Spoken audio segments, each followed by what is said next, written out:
93. This is Amun Asha Renew from asharenew.com. Today we will take a quick analysis of what is occurring in the cosmos. Let's get right into it. First, we're going to start with the sun, which is currently in 13 degrees Gemini in the first house. And of course, this is Eastern astrology, just so no one is confused. The first house is the house of self-image. Gemini represents the talker, having the ability to break information down. And we understand the soul, or the sun, to represent the physical body. And it also represents our personal creativity, being that the sun has rulership over Leo. So when we combine the personal creativity with self-image and communication, the result of that combination becomes our ability to communicate from our archetypal self, which is called the spirit body. So all this can be termed the spirit body. Spirit body communication. So Sun 13 degrees Gemini first house is spirit body communication. To have communication with your spirit body. And our spirit body just represents our ability to exercise energy work, which is just pranayama. And this is how we keep our bodies in supreme function and shape. Next, we move to the moon, which is in 24 degrees Sagittarius, in the 7th house, which represents our awareness of others.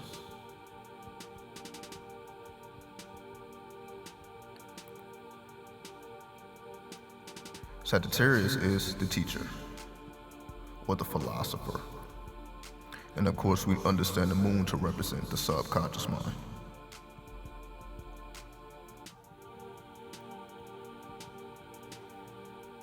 So when we combine all three of these attributes together,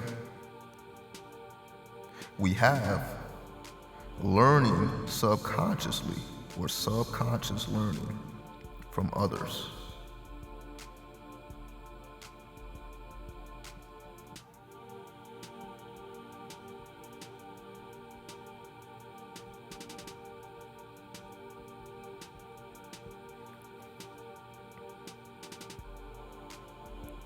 Sagittarius also represents our ability to exchange energy,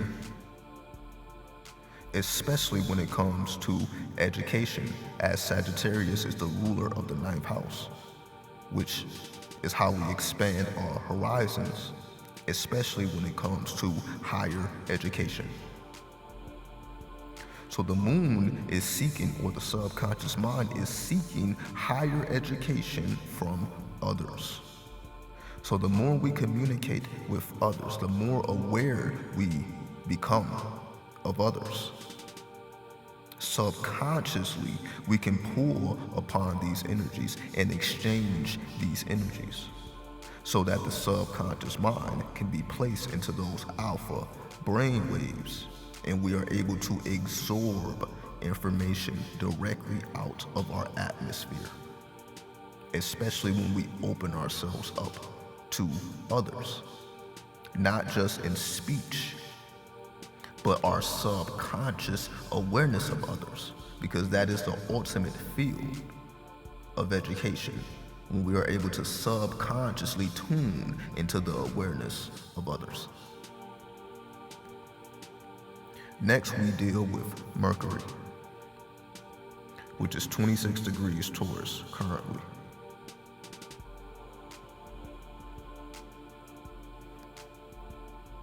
In the 12th house. The 12th house represents dreams or karma, also our devotion to spirituality.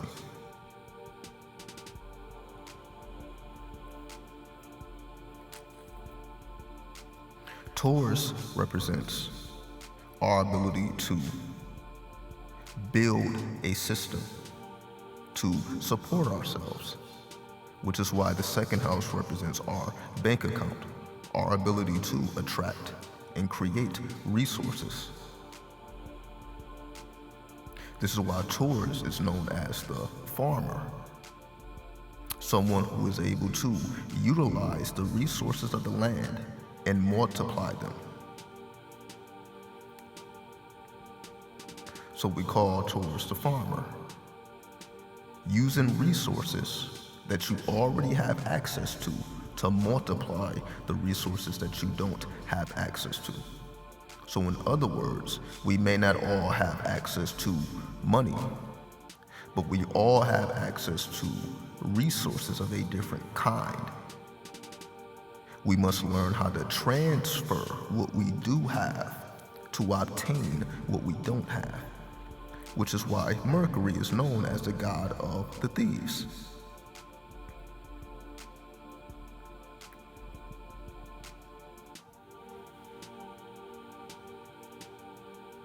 Mercury is known as the god of the thieves because Mercury is part light, part dark, being that Mercury is a composite god, a god made of many different components. So we have the composite god Mercury, which also represents communication and our ability to navigate this world. So when Mercury is in Taurus, Mercury is learning how to control not just the open market, but the black market. Direct communication and exchange with people directly. So in other words, doing business with people directly as opposed to going to stores and outlets. And because this is happening in the 12th house of karma, as well as dreams, our ability to access our psyche,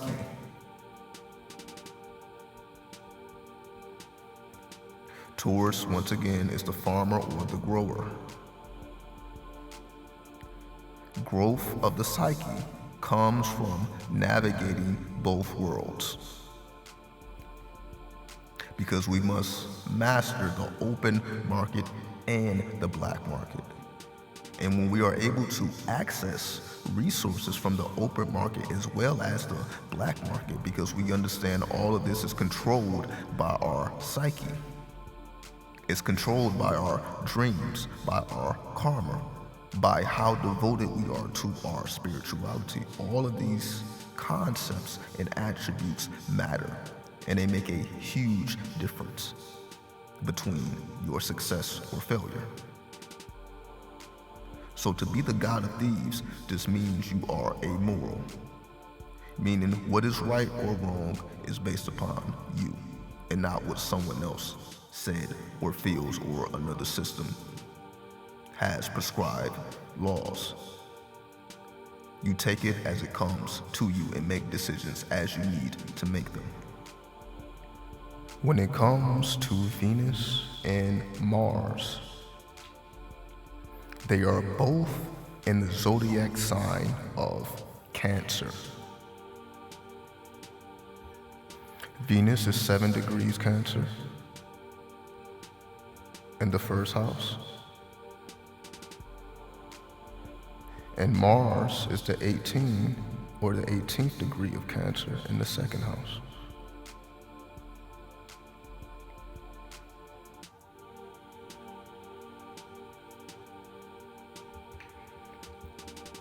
We understand Venus to represent balance and harmony, whereas Mars represents your physical vitality and willpower.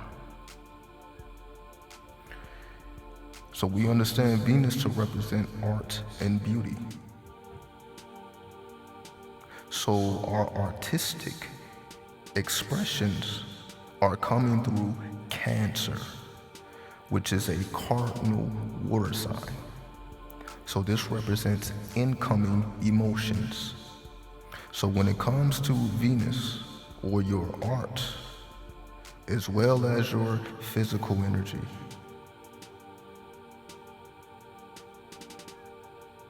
they are influenced by your incoming emotions via Cancer. So because your art and your energy will be influenced by your incoming emotions, Venus from the perspective of the first house, or your self-image once again, and Mars coming from the perspective of the second house, which represents your personal resources.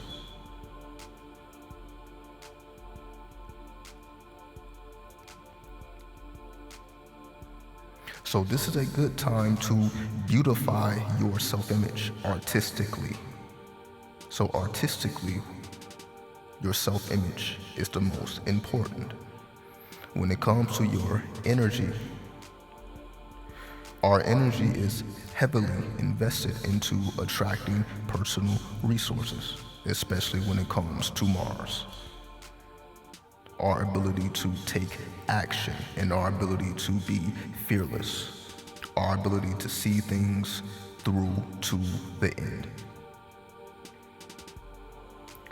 Next, we're going to speak about Jupiter, which is 11 degrees Aquarius.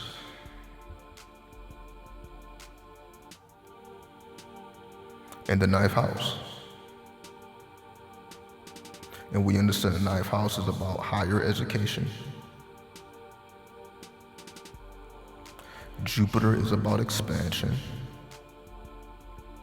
And Aquarius is all about technology.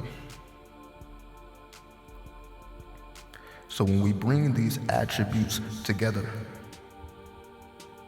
we have our ability to expand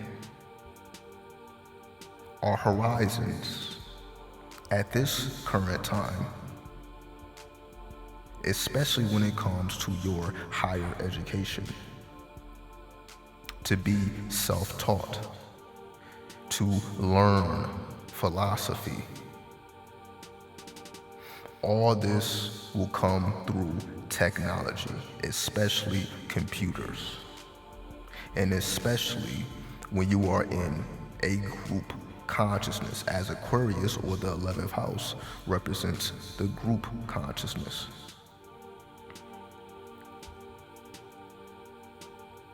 In other words, cyberspace. So whether it's in a physical group or an online group, as long as technology is the medium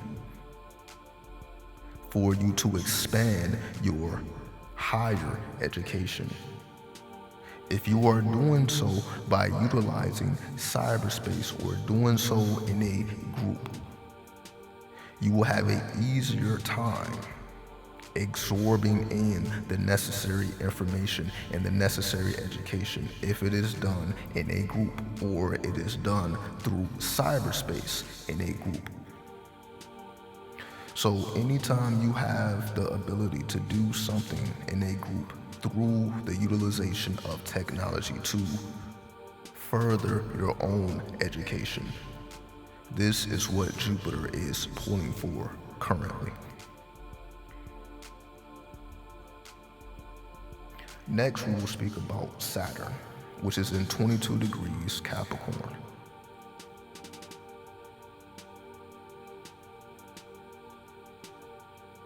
In the 8th house. The 8th house represents shared resources.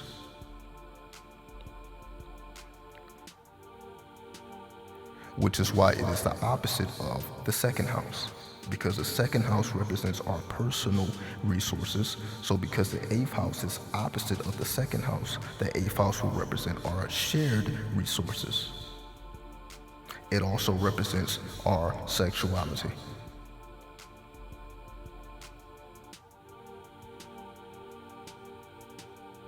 Capricorn represents the world stage, or our ability to operate on the world stage.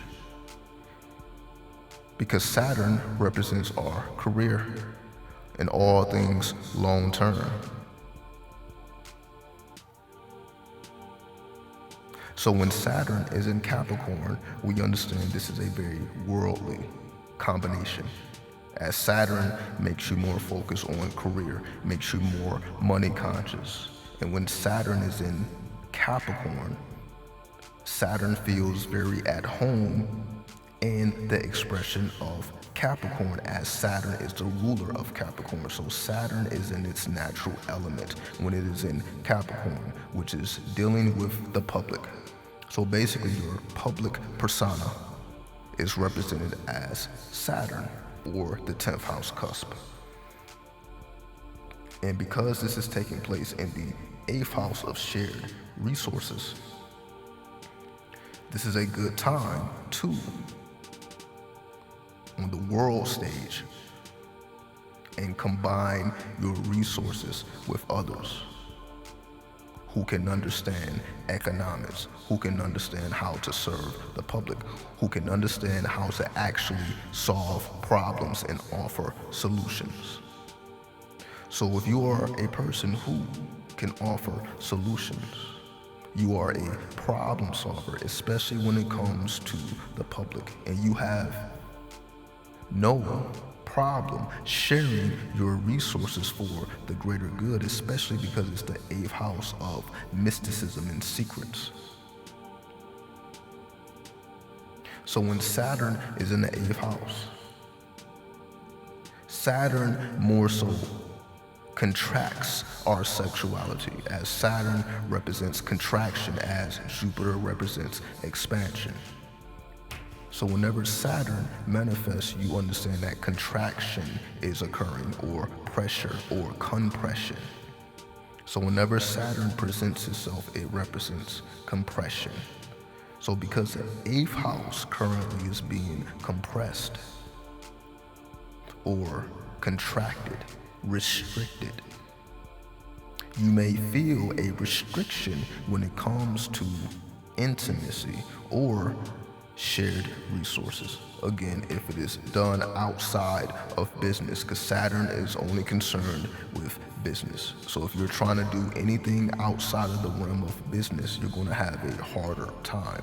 But if you are directing your energy towards the world stage or serving public interests, then you may actually have an easier time accessing your own sexuality and accessing the energy of intimacy and accessing shared resources, if that's where you direct your thoughts. So as long as your thoughts are directed towards long-term solutions on the world stage, that gives you a greater ability to attract people who are on the same frequency as you, whether it's about shared resources or it's purely about your sexuality or your intimacy, depending on which direction you want to go in. The choice is completely up to you. Next, we're going to deal with the planet Neptune, which is currently in 2 degrees Pisces in the 10th house.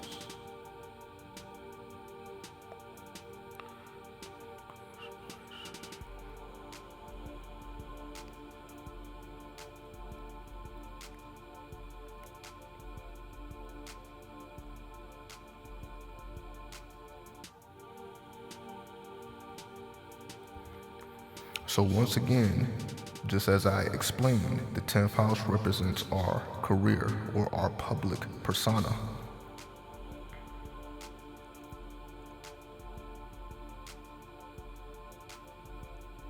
Pisces represents our outer limits, our ability to explore fantasy and imagination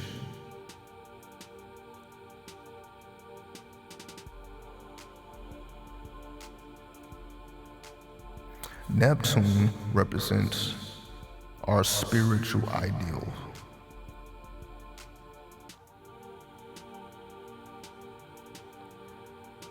What are you willing to devote yourself to? What are you willing to sacrifice for? What are you willing to change your life for? As Neptune represents the hanged man in the tarot, who is willing to give up all worldly things in order to advance their spiritual ideal or their spirituality. So this is the complete opposite of Saturn. As Saturn is more materialistic, Neptune is all about wisdom and sacrifice and taking yourself out of the world stage instead of putting yourself into the world stage. So because Neptune is in Pisces, Neptune is also in a very natural state as Neptune rules over Pisces. So Neptune is very comfortable in Pisces. And because this is taking place in the 10th house of career and your public persona, Neptune is asking us to be more spiritually attuned when it comes to assisting the public, or when we are approaching our career or activating our career, to implement more spiritual ideals and exploring your outer limits. Because we tend to place ourselves in a box, or we tend to place ourselves in a category, whereas Neptune is asking us to expand and break those limits. As Saturn represents contraction, Neptune represents the chaos, the darkness, the mysticism, or the dark side of the moon. So Neptune wants to bring forth the currency or the energy of the dark side of the moon into your public persona, so that your fantasy and your imagination becomes more dominant, or in other words, your psyche or your unconscious mind begins to dominate. So essentially you are able to become the medium when it comes to dealing with other people and the public. So the public needs a medium right now. The public needs more spiritual ideals. The public needs someone to be less material and less physical and more spiritually based, to show forth more of our imagination and our ability to fantasize and escape reality instead of going deeper into reality. So Neptune represents our escape, whereas Saturn represents our compression. Next, we're going to deal with Uranus, which is currently in 23 degrees Aries in the 11th house of group consciousness, as well as technology.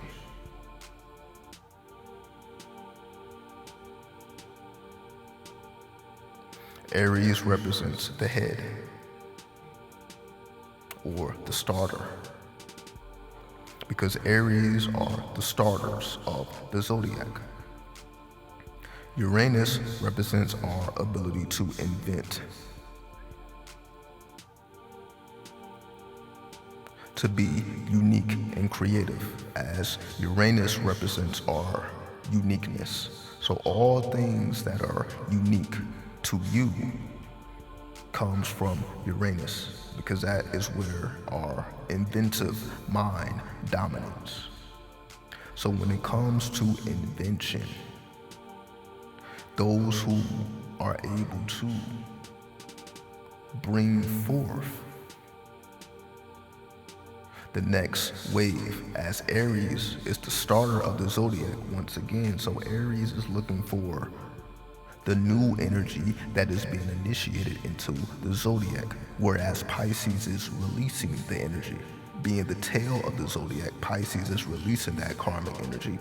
And once that karmic energy is transmuted and refined, it enters back into the zodiac from the head of Aries, or the ram.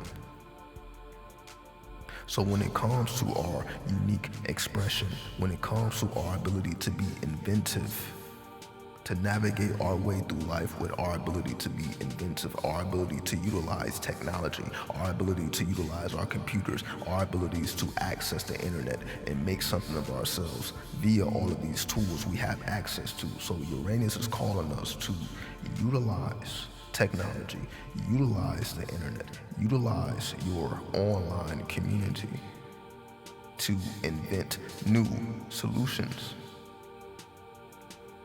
especially when it comes to the spirit, especially when it comes to motivating people and inspiring people and helping people to see what they cannot see, helping people to refine their energy if they are stuck within karma. Our ability to use technology to heal all of the things that are stuck or attached to our aura. We may not have access to ancient ceremonies to cleanse our bodies like we did in the past. So in order to replace that, we have to utilize technology. We have everything we need via technology to completely reset ourselves from the nothingness so that we can bring more original traits and unique traits from within, because they are underneath the surface. But we must get past all of the nonsense, all of the things that we are still attached to, whether emotionally or physically. We have to release the attachment so that our inventive mind can take over. That astrologer mind, that occult mind, that Illuminati mind, to be the illuminated one, we must access Uranus. If you want to place yourself a step above the public, which is Saturn, you must study the darkness, you must study the occult, you must access the realms that no one else is willing to access. And that is what make you the unique one out of the bunch, because you are not afraid to be the rebel. You are not afraid to see and to show and prove what everyone else clearly sees as well, but they didn't go the extra mile to show and prove it. There is a connection between science and spirituality.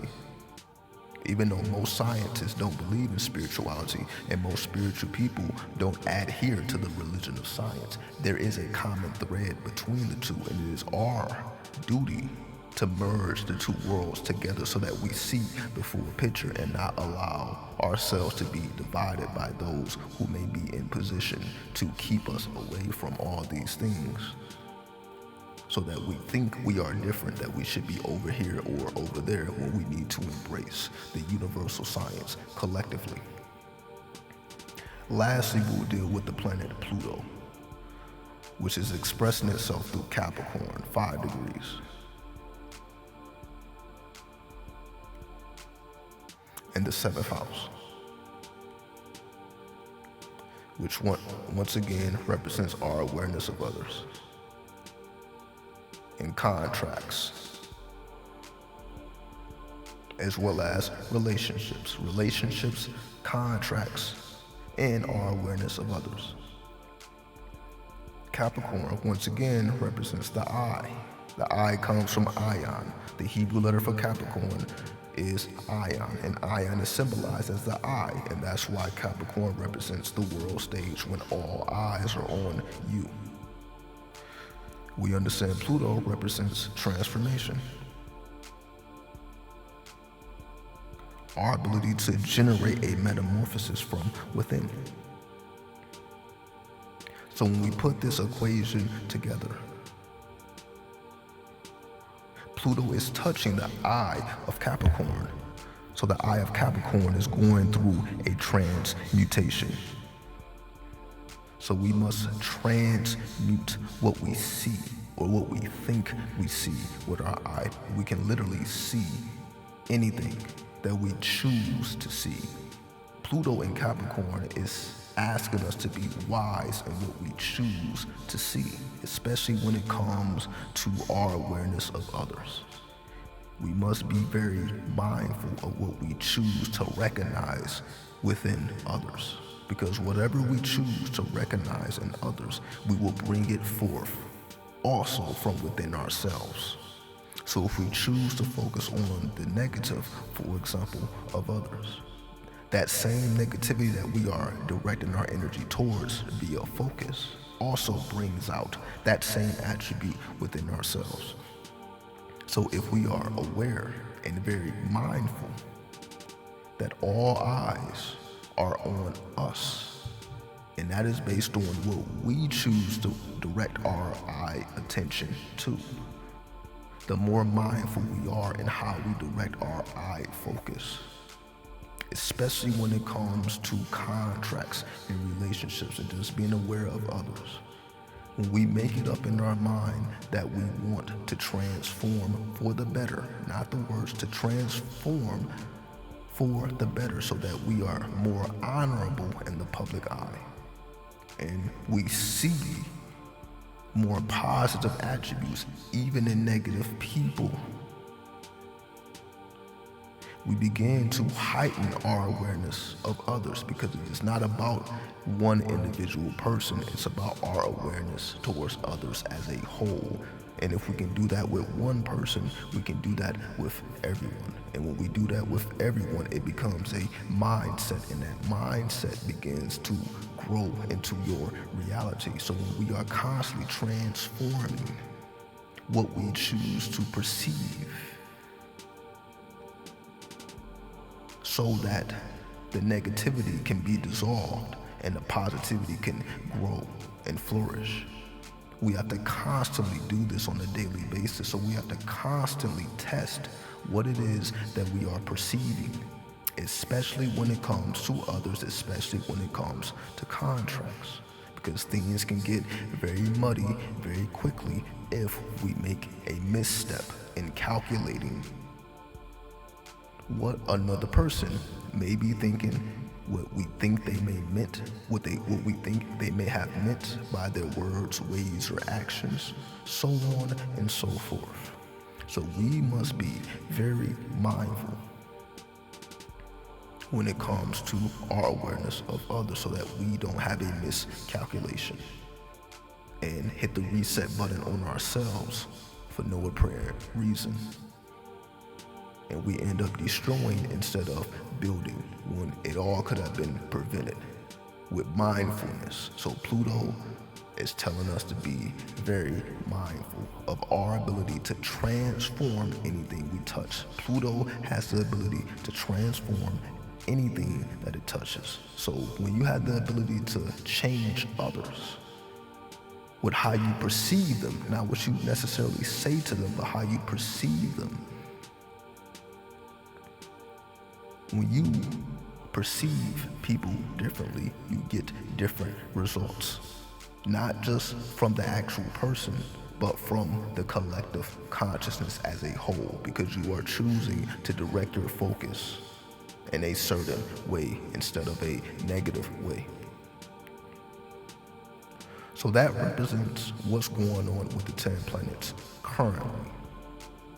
Hopefully that gives everyone a better understanding of how they can utilize these energies in their personal lives and excel to whatever heights and limits that you set for yourself. And with that, I bear peace. 93.